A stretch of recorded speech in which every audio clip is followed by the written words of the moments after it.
Hi, Graham Vincent, violin maker and musician. Back on to number 43, 44. I've just taken the edges down to a nice overhang. I'm going to then sort of mark up and round those over. Other things I've been up to, just been doing the last bit of tweaking and finishing on this violin before it goes out.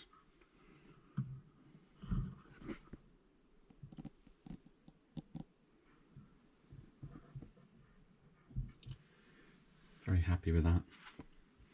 So I'm just going to mark the position of the ribs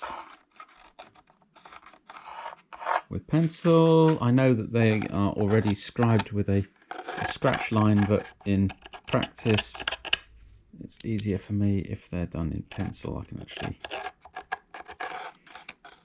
see them quickly and easily whilst I'm working.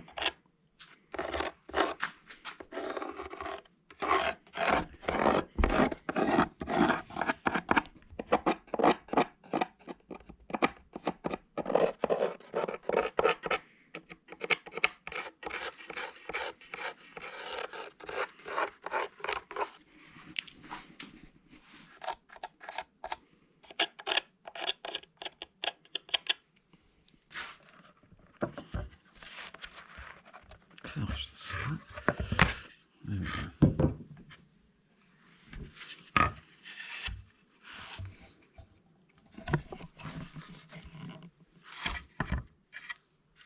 Right, let's get on with the edge work.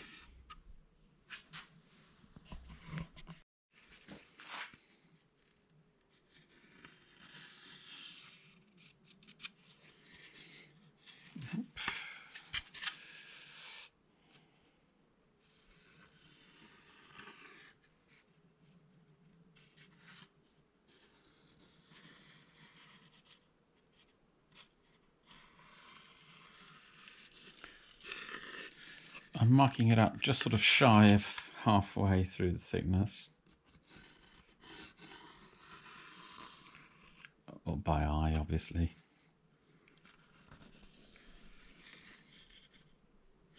It's amazing using a pencil and a finger like that gives you quite an accurate marking gauge for quick marking. Right, let's round those over. I've got this very fancy spoke shave with the flat and a concave blade on it. How cool is that?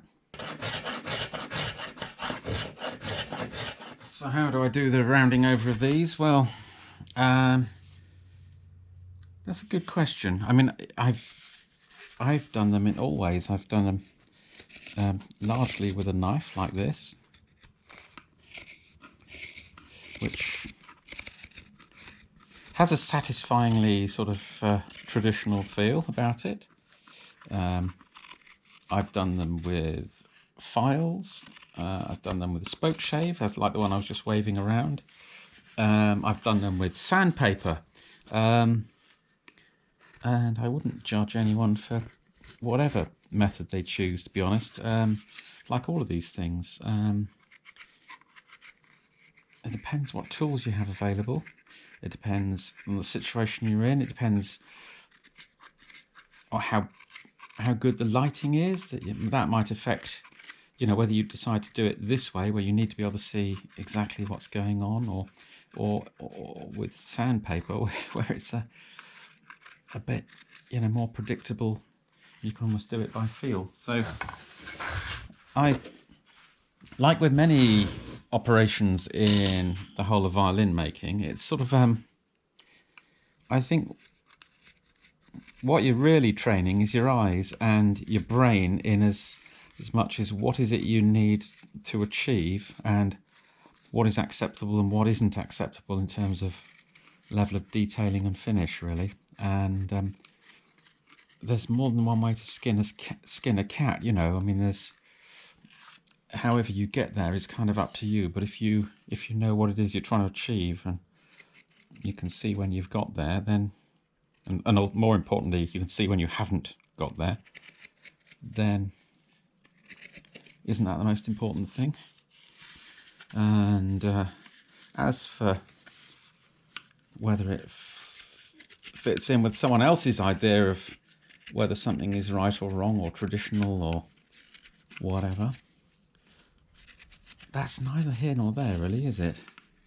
But if you feel in your heart you've done well, then that gives you a certain feeling. If you know you haven't done as well as you could have done, that gives you a completely different feeling. So, as selfish as it sounds, and it really does, I appreciate this sounds dreadfully selfish, the person that matters most in all of this sort of thing is you. That's why I largely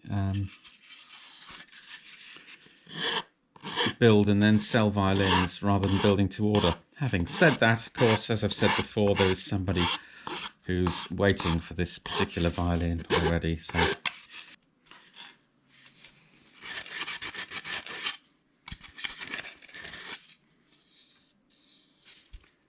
yeah, I'm happy with that.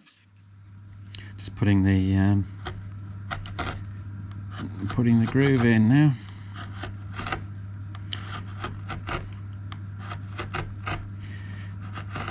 As I said, I've decided on this one to put the purfling in kind of last thing really, literally when the body's all together, when I've done my final sort of adjustments to shape and everything, and then I'm going to put the purfling in, which we know is what some of the early Italian makers, and certainly people like Guarneri and also Stradivarius did. In the case of Guarneri, it's quite easy to see because he's got bloody great knife marks running off the purfling, where the actual shape and everything is done really nicely, but then you've got these tool marks so that you can see that that was the last thing he did on that particular plate. You have to look for other clues with Stradivarius because he didn't leave many tool marks on anything. There we go. I love this stage of the process. I've cut the channel in, and now I'm carrying on with the shaping. At this point in time, it's still quite full, coming down towards the edges. I do tend to have quite a sort of a flat around the outside compared with many people's violins. I like the look of it, and also I think it sort of frees up the centre of the plate to move a little bit more if it's not all domed, because obviously a compound curve is a very strong inflexible kind of shape. Now you could argue that you want it to be inflexible because you want the whole violin to move together, and I'm sure there's a powerful argument for that. Personally, I kind of think building on a little bit more flexibility seems to work for me, shall we say.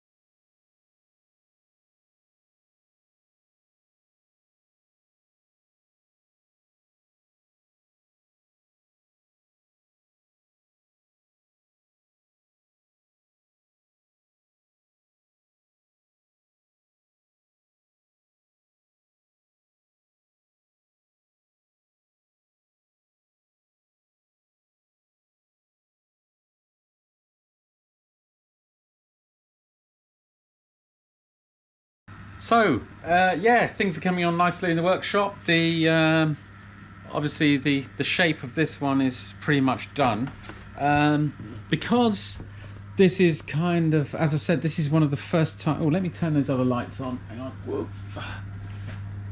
There we go. Because this is one of the first times I'm actually sort of doing the edge work and putting the purfling in after I've actually sort of glued the body together. I'm not entirely sure haven't quite made up my mind how far to take this edge detail at this stage. I think that's probably about as much as I want to do. I will obviously go through and refine this shape a little bit more here. It's a bit too full there, for example. Yeah, it's about right. Bit of a bump here that needs to go. Generally looking pretty good though. I'm quite happy with it. But you know, I'll go through and check it like this. But we're getting there. You know, we're getting there. So that will then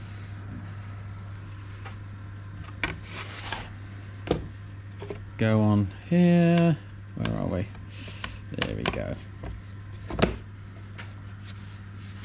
You can see the edge work is all really nicely fitted on the inner face of it, so that's good. Yeah, so fundamentally that one, the back is now ready to actually thickness the back. As I say, just finish off the little fine bits of shaping, finish, you know, cut to thickness the back. Then I think I can glue this one on, and then work on the edge work to finish it all off in situ, I think. Whilst I'm doing that, I'll be starting work on the front as well to get it up to that stage. I mean, that's kind of some way behind it. I've also got this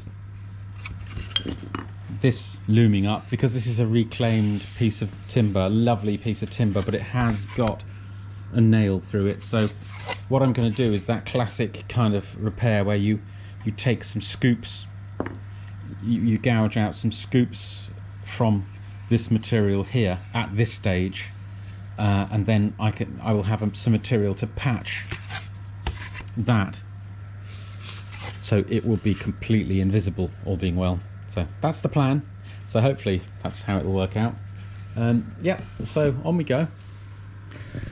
So yeah, that's it for this one. Hope you've seen some progress, and hopefully things will carry on moving forward on the next one. I would imagine in the next video I probably will get to the stage where I have the back thicknessed and glued onto the ribs there, and might even be starting to think about things like F-holes on the front on this particular one. Okay, right, look after yourselves. Cheers folks, bye.